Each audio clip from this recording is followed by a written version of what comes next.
أعوذ بالله من الشيطان الرجيم بسم الله الرحمن الرحيم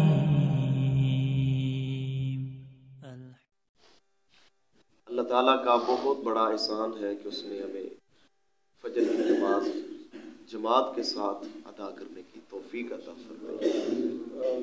اللہ تعالیٰ سے دعا ہے اللہ تعالیٰ اپنی رحمت کے ساتھ قبول فرمائے اور باقی نمازیں بھی اللہ ہمیں جماعت کے ساتھ ادا کرنے کی توفیق عطا فرمائے۔ پچھلی آیت کے اندر اللہ تعالیٰ نے جناب ابراہیم علیہ السلام خوبیاں بیان کی، ان کی صفات کا تذکرہ کیا کہ بے شک ابراہیم اکیلا ہی ایک امت تھا، اللہ تعالیٰ کا فرما بردار اور صرف اللہ تعالیٰ کی طرف ہی مائل تھا اور مشرکوں میں سے نہیں تھا۔ اب مزید اللہ تعالیٰ جناب ابراہیم علیہ السلام کی خوبیوں کی اور آپ کے کردار کی اور آپ کے نیک ہونے کی اللہ تعالیٰ شہادت دے رہا ہے۔ اللہ فرماتے ہیں شاکرا لانعمہ، ابراہیم علیہ السلام کی جو شخصیت ہے، ان کی جو ذات ہے، ایسی ذات تھی جو اللہ کی نعمتوں کے اوپر شکر گزاری کرنے والی ذات تھی، اللہ تعالیٰ کا شکر ادا کرنے والے تھے۔ اللہ ان کو شاکر کہہ رہا ہے۔ یہ بہت بڑی اعزاز کی بات ہے کہ اللہ تعالیٰ خود ان کی صفات اور ان کی خوبیوں کا تذکرہ کر رہا ہے، اور سب سے بڑی بات اللہ تعالیٰ یہ فرما رہے ہیں کہ وہ شکر ادا کرنے والے تھے۔ میرے محترم بھائیو، شکر نعمت زبان سے بھی ہوتا ہے اور عمل سے بھی ہوتا ہے۔ تو جناب ابراہیم علیہ السلام نے اللہ تعالیٰ کے اس انداز سے شکر ادا کیا کہ جو اللہ نے احکام عمل کرنے کے لیے دیے فوراً ان کے اوپر عمل کیا، ہر لحاظ سے اللہ تعالیٰ کی شکر ادائیگی کی، اللہ کے حقوق پورے ادا کیے، اطاعت پورے طریقے سے کی، کوئی کسر نہیں چھوڑی۔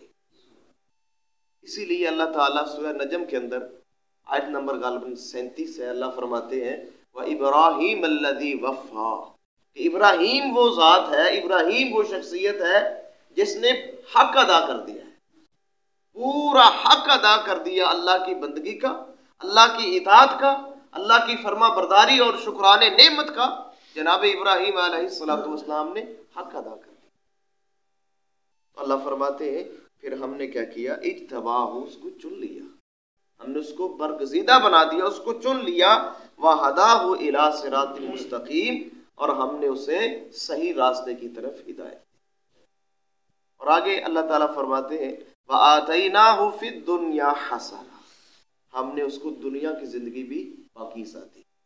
دنیا کی زندگی بھی اللہ فرماتے ہیں ہم نے ابراہیم علیہ السلام کو بہترین دی، حیات طیبہ کے لیے، پاکیزہ زندگی کے لیے جن چیزوں کی ضرورت ہوتی ہے اللہ نے ان کو عطا فرمایا۔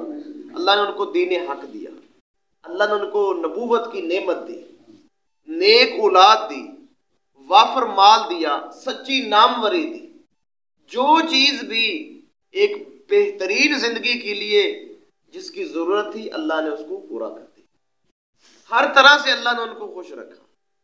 اور آگے اللہ فرماتے ہیں وَإِنَّهُ فِي الْآخِرَةِ لَمِنَ الصَّالِحِينَ، بے شک یقیناً وہ آخرت کے اندر بھی نیک لوگوں میں سے، یعنی اللہ نے پہلے ہی بتا دیا کہ وہ آخرت کے اندر نیک لوگوں کی صف کے اندر ہوگا۔ یہ بڑی اعزاز کی بات ہے۔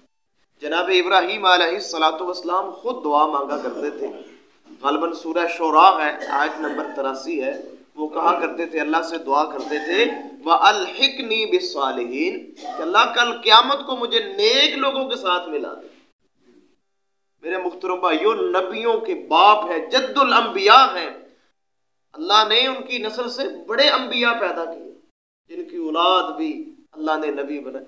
وہ دعا کر رہے ہیں کہ یا اللہ مجھے کل قیامت کو نیک لوگوں کے ساتھ ملا دے۔ کوئی فخر نہیں، کوئی گھمنڈ نہیں کہ میں تو ابراہیم ہوں، میں نے اللہ کے لیے اتنے امتحانوں میں کامیابی لی ہے اور اللہ نے مجھے اپنا خلیل بنایا، کوئی کچھ نہیں۔ یہی فکر ہے کہ یا اللہ مجھے قیامت کے دن نیک لوگوں کے ساتھ کھڑا کر دے۔ اور انہی کی نسل میں سے جناب یوسف علیہ السلام، ان کی بھی یہ دعا ہے کہ توفنی مسلما والحقنی بالصالحین، اللہ مجھے مسلم ہونے کی صورت میں فوت کرنا اور کل قیامت کو نیک لوگوں کے ساتھ ملا دے۔